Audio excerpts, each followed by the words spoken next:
colegas vereadores e vereadoras, imprensa, galeria, povo de Chapadinha.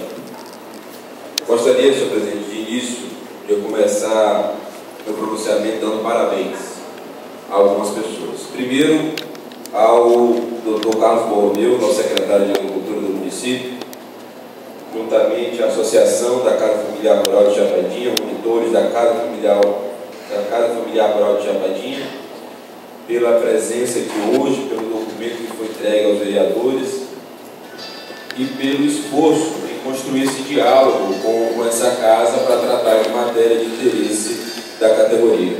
E digo isso, senhor presidente, porque muitas vezes, ou algumas vezes, chega a essa casa matéria de interesse da população e o vereador que não é da área, né, daquele tema tratado pelo projeto de lei, não está com todas as informações necessárias para aprovar ou rejeitar e pode, inclusive, acabar votando pela aprovação ou pela rejeição para ficar, né, bem com a categoria ou com a sociedade de forma geral, sem saber exatamente aquilo que está se tratando. Mas o esclarecimento que foi feito aqui, certamente, ele dá plena confiança aos colegas vereadores para a aprovação da matéria em questão. E a Secretaria de Agricultura, no município como Chapadinha, eu acredito que deveria ser a mais importante, porque nós temos um município de tamanho realmente enorme, são mais de 600 quilômetros de estrada vicinal, é um fator que dificulta muito qualquer gestão pública. O primeiro desafio de qualquer gestor que assumir a Prefeitura de Chapadinha é realmente trabalhar para garantir que as políticas públicas cheguem a todo o município. Quando se trata de município, obviamente nós estamos falando a cada povoado, a cada localidade dessa zona rural. Para se ter uma ideia, o município de Pedreiras, ele possui 280 quilômetros quadrados. O município de Chapadinha é mais de 3 mil. Lá, a densidade populacional é de 136 habitantes por quilômetro quadrado. No nosso município, a densidade populacional é de 0,02 habitantes por quilômetro quadrado. Porque naquele município, na época que se podia emancipar, criar novos municípios, se criou na zona rural, cada lado foi criando um município diferente, e hoje o município de Pedreiras é basicamente apenas ali a zona urbana, o que tira ali das administrações daquele município muito dos desafios que nós temos aqui com o tamanho da zona rural que nós temos. E como não é uma secretaria que tem recurso próprio, como a educação, a saúde, a assistência social, merece e deve ter uma atenção especial do poder público, dos recursos próprios do nosso município, seja da FPM, seja da arrecadação local. Dá parabéns também, senhor presidente, a esses jovens que eu vejo aqui também na nossa galeria, militantes do movimento estudantil, que vem a essa casa com uma pauta das mais justas, que é o combate à violência contra a mulher, que tem sido uma chaga que marca o nosso país, que merece o destaque não só dessa casa, mas de toda a população, porque realmente macula, é coisa de homem covarde, realmente, você agredir uma mulher. Nós temos que combater todo tipo de agressão, mas a agressão de um homem contra uma mulher certamente é o maior tipo de covardia que pode haver, e merece aqui o registro da presença desses jovens e o esforço de toda a sociedade, dessa Câmara, do vizinho que vê, né, a briga, das pessoas que sabem dessa realidade, de fazer essa denúncia, de contribuir para que nenhuma mulher seja vítima de violência do seu esposo ou de quem quer que seja. Gostaria também de dar os parabéns à vereadora Francisca Aguiar pelo projeto que começa a tramitar, homenageando o pastor Graciano, com o nome de uma rua em Chapadinha. O pastor Graciano faleceu recentemente na cidade de Bacabal, mas foi um homem que deixou sua marca no nosso município, que deixou amigos, que deixou a família e que certamente merece esse tipo de homenagem. E faço esse registro porque eu acredito que há vários outros grandes homens e mulheres que passaram pelo nosso município, que são filhos, nascidos ou adotados por Chapadinha e que merecem esse registro, esse tipo de homenagem.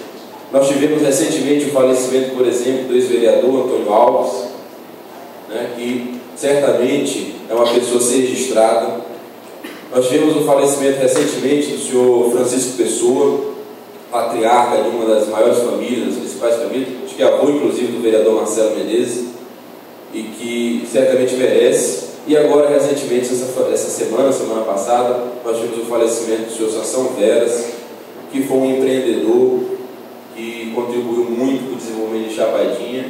E enquanto isso, nós temos algumas ruas e avenidas da nossa cidade, homenageando, por exemplo, o senador Vitorino Freire, que eu não sei exatamente o que foi que contribuiu para o nosso município. Nós temos uma avenida rodoviária, que eu acho que serve muito para confundir quem não é daqui, Houve a avenida rodoviária, acha que é a avenida da rodoviária, que poderia também ser um espaço aí para homenagear um desses chapadienses. E nós vamos ter aí a chegada aí de hospital, de UPA, de vários bens públicos, espaços que poderiam ser utilizados como espaço para homenagear esses cidadãos, que marcaram a história de Chapadinha. E fica aqui mais uma vez, inclusive, o registro da necessidade de nós conhecer melhor a história do nosso município, ensinar às nossas crianças a importância dessas pessoas, como é que foi construído a história de Chapadinha, para nós criarmos ainda mais esse sentimento de pertencimento à nossa cidade.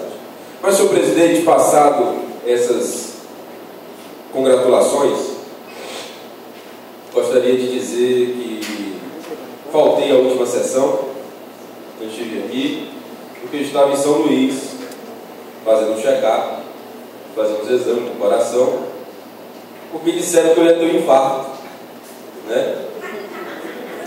E, na realidade, além do meu coração, para a infelicidade de alguns, estar tinindo e pronto para as batalhas que virão, não há o menor risco de infarto, pelo menos não pelo motivo que foi dito aí na pequena mídia de Chapadinha.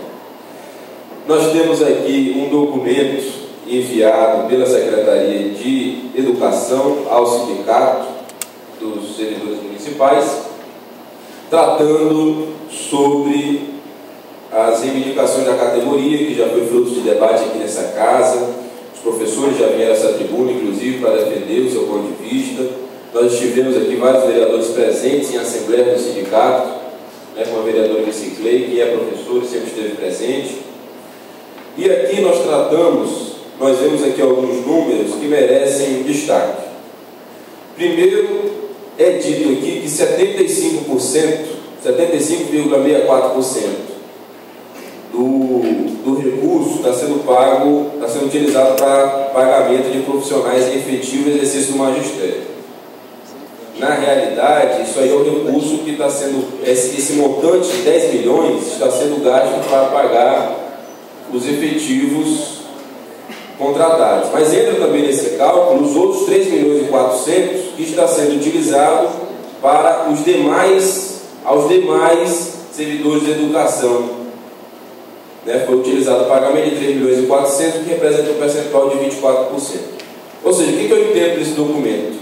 Que ele está dizendo que quase 25%, ou seja, um quarto dos recursos utilizados com folha de pagamento na educação de Chapadinha está sendo utilizado para pagar demais servidores. Que demais servidores são esses? Aqueles que não são profissionais em efetivo exercício do magistério.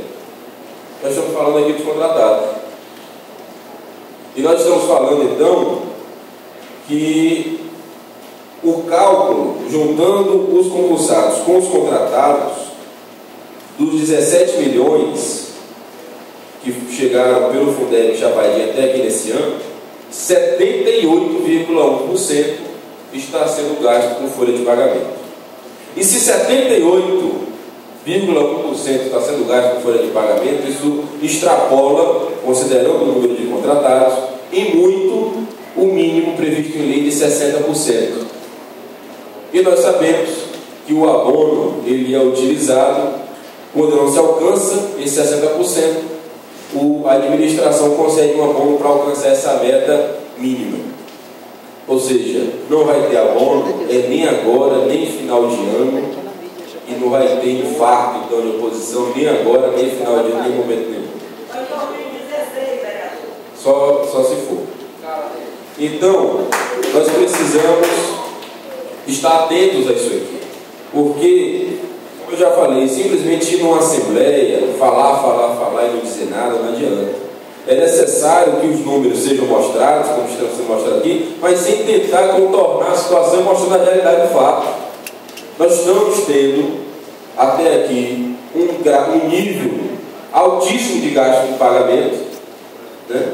Absurdo, no meu entendimento, porque é fruto, substancialmente, de contratações sem autorização dessa Câmara, e isso vai penalizar o pagamento professores concursados do nosso município.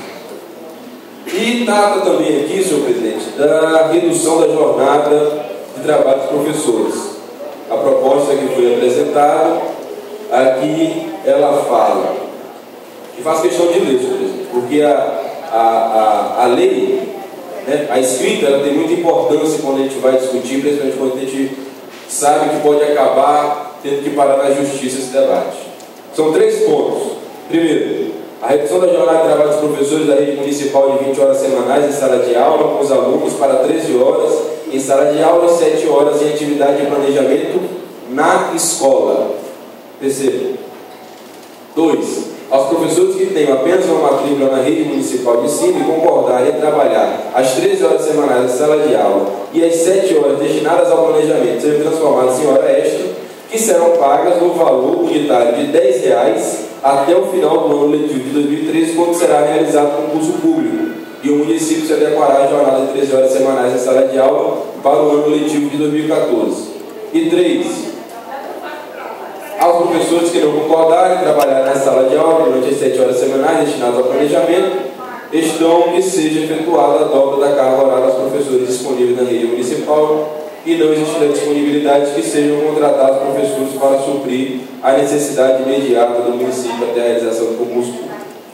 Primeiro, nós precisamos urgentemente definir a data certa para o concurso público. Simplesmente colocar aqui aleatoriamente que vai se fazer dessa forma até o concurso público, e que concurso público é esse? Não há ainda lei nessa Câmara prevendo a realização de concurso, não há um posicionamento oficial de data, de certeza nenhuma, e é se colocado como um bode na sala simplesmente para ser utilizado no meio de uma negociação. Nós pedimos que o Executivo Municipal quanto antes encaminhe essa casa. Eu acredito inclusive que seria uma ótima iniciativa dessa casa, inclusive revogar a Lei 2009, que permitiu em 2009 as contratações pelo governo passado, de forma que não se permita mais nenhuma justificativa para a realização de contratação, e que se force realmente o município a realizar o concurso público, que é mais do que nunca necessário. Então nós precisamos primeiro definir realmente a realização desse concurso público, com data certa, com lei sendo encaminhada pelo Executivo a essa Câmara Legislativa. Segundo, esse preço, esse valor pago de R$10 a hora extra aos professores, primeiro é muito pouco, o valor de R$10. E segundo, você submeter o professor a trabalhar durante essas 7 horas, desvirtua o sentido da lei. Porque nós sabemos, e a senadora Fátima Clay foi de uma felicidade enorme ao incluir na lei do PIS essa redução da jornada para 2/3, e o sentido dessa redução, senhor presidente, é porque os professores têm uma jornada de trabalho extensa. Nós estamos falando de reduzir jornada, não é reduzir trabalho, pelo contrário. Nós sabemos que os professores, mais do que qualquer outra categoria, é uma categoria que leva serviço para casa, que dá às vezes 2, 3 turnos. A maioria, inclusive, são mulheres que têm que dar um turno em casa ainda, muitas vezes, na sociedade patriarcal que a gente vive.